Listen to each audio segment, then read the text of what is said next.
Olá, pessoal. Vamos aqui para mais um vídeo. Eu sou Américo José e hoje eu vou estar conversando com a Aline Salles. A Aline é psicóloga, ela coordena a parte de desenvolvimento de conteúdo, né, dentro do Grupo Xerto, na parte de treinamento. E hoje vamos bater um papo, né, para falar um pouco sobre pessoas. Aline, obrigado de ter aceito aí a participar com a gente aqui nesse bate-papo.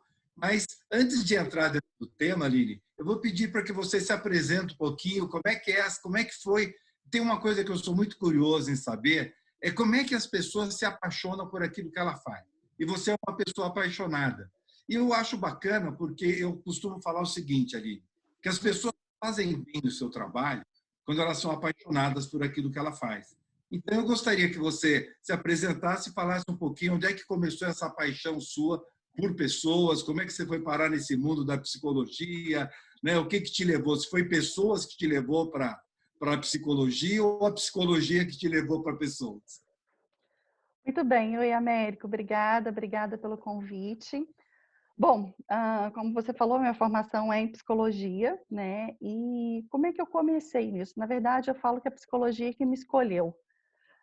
Eu tinha já uma Gostei, gostei. formação, eu tinha uma formação em construção civil, só que eu era muito humana para trabalhar com exatas e, enfim, busquei a psicologia. E na psicologia eu me encontrei. Só que, ao mesmo tempo em que eu estava cursando, eu comecei a perceber que eu era muito exata para a área de humanas.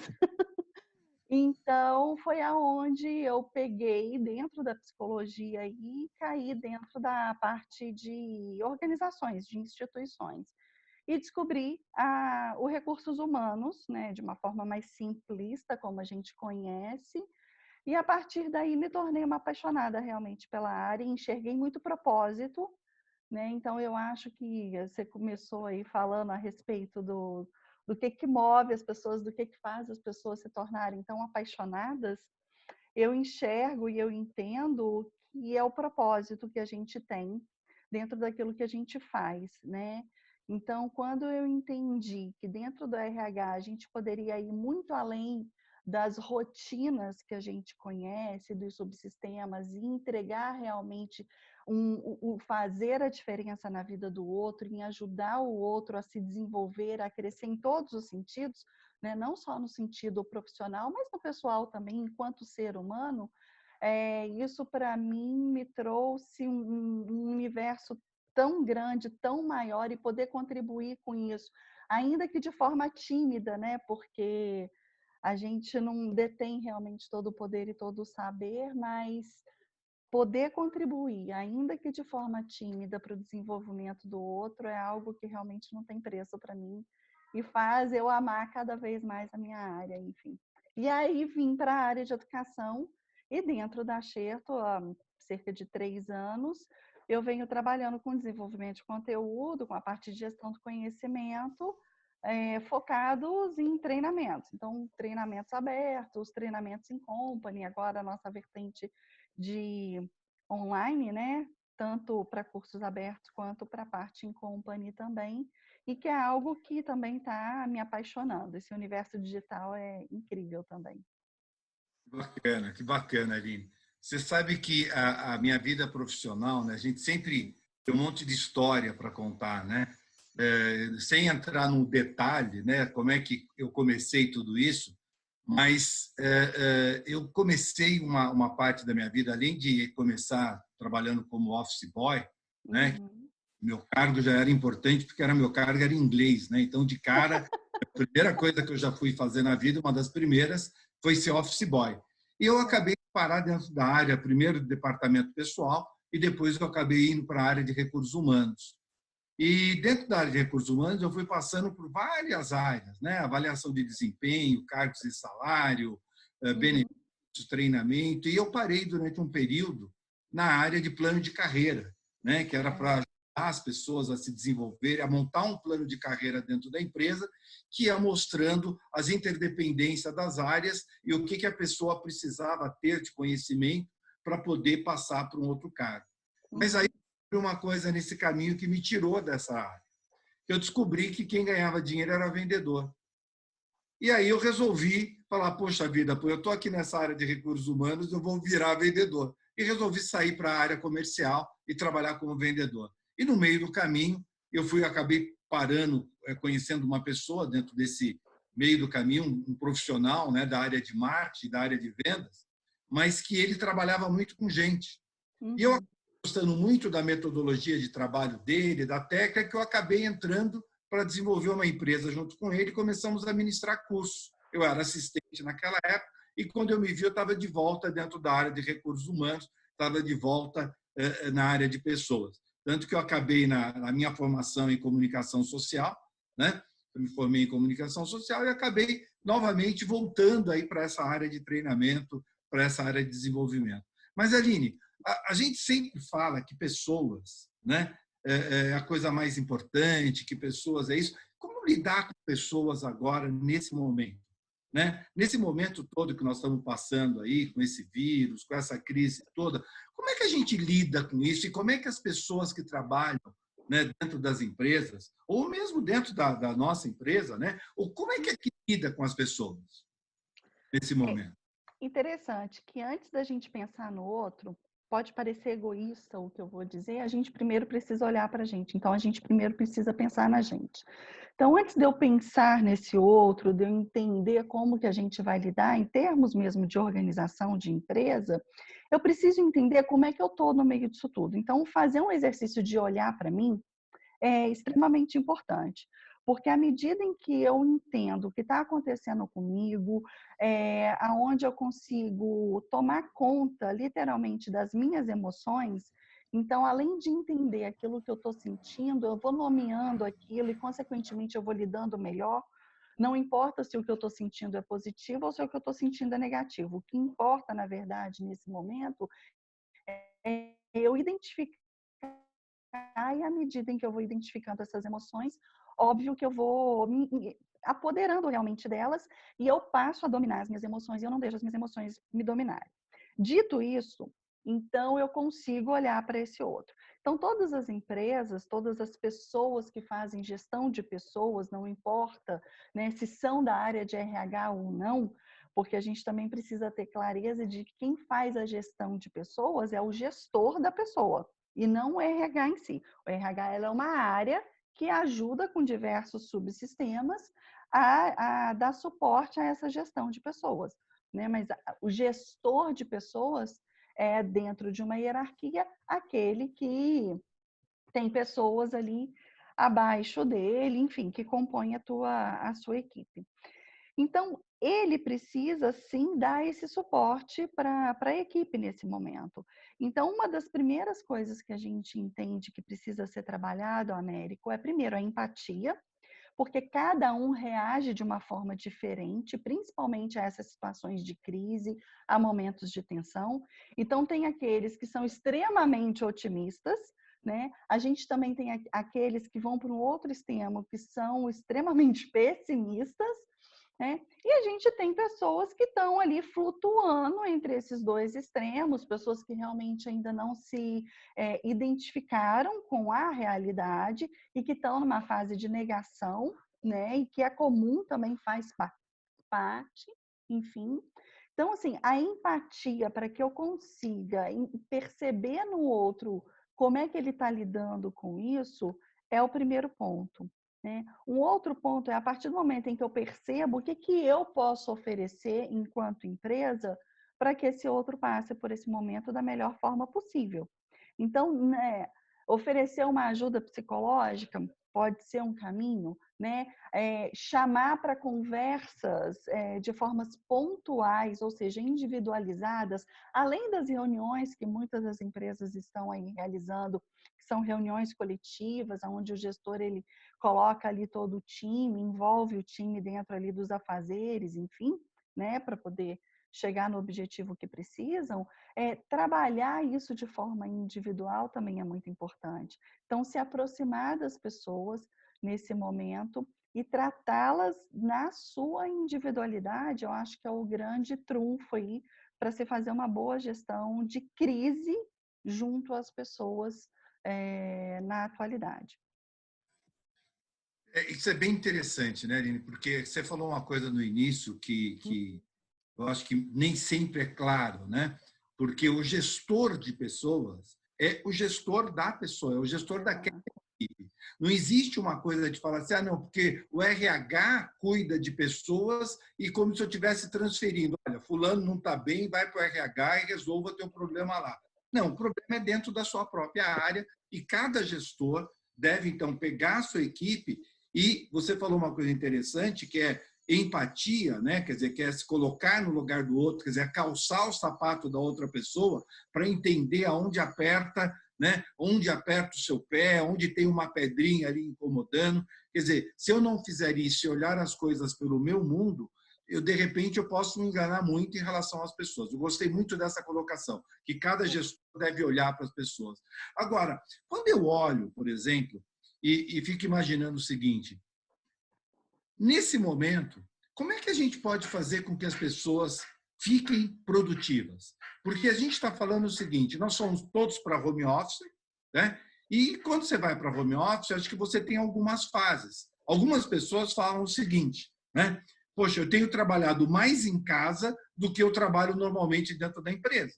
E eu concordo com isso. Mas como é que você recomenda para essas pessoas também? Depois eu tenho mais uma outra pergunta. Mas como é que você recomenda que essa liderança, que esse gestor deve cuidar das pessoas, já que todo mundo foi para o home office? Como é que ele deve planejar o dia a dia dessas pessoas?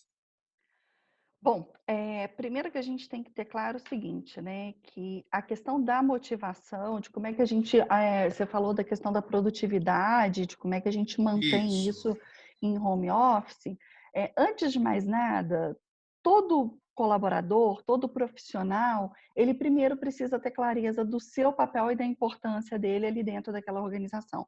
Se ele não tem essa clareza, se ele não consegue dimensionar isso, a tendência dele a produzir somente aquilo que, entre aspas, ele acredita que lhe cabe, a partir da visão que ele tem, né, é muito grande. E isso, aos olhos, talvez, da empresa, do próprio gestor, não seja satisfatório, justamente porque não houve esse alinhamento de expectativas e talvez a forma como o gestor ou a empresa enxerga a entrega é uma e que é aqui, e a percepção desse colaborador está aqui. Então, existe aí um desnível que precisa ser trabalhado. Bom, um outro ponto que a gente sempre comenta e que é extremamente importante o quanto essa equipe, esse time, ele tem que estar coeso, sinérgico, mas principalmente engajado. Então, ter clareza dos objetivos que precisam, né, trabalhar ali em conjunto enquanto time Ter mesmo. certeza das entregas que têm que serem feitas. Exato. E o objetivo macro, né? Então, olha, eu sei do meu papel, então eu sei qual é o objetivo maior da minha área e eu sei qual é o meu papel para poder fazer com que a gente consiga chegar nesse objetivo. Aí o meu colega do lado, que tem um papel diferente, mas que soma ao meu, ele tem clareza do papel dele e ele trabalha dentro do papel dele para que a gente chegue nesse mesmo objetivo. Então, essa questão da sinergia e do engajamento, né? Receita, milagre, a gente realmente não tem. Nesse momento de crise, na verdade, o que a gente vê é o reflexo de tudo que já vinha sendo trabalhado no presencial. Então, agora, tem empresas que estão extremamente confortáveis e produzindo bastante, mesmo no home office, mas em contrapartida também a gente tem tido notícias de empresas que estão vivendo um verdadeiro caos, porque as pessoas elas não estão conseguindo, não é só produzir, mas é se adaptar realmente a essa rotina de home office, porque eram extremamente dependentes dessa rotina presencial. Ou seja, a coisa ela não consegue acontecer sem que tenha alguém por perto, ou uma figura realmente ali, né, de poder, colocando as pessoas para poderem fazer aquilo que elas precisam, na verdade, entregar.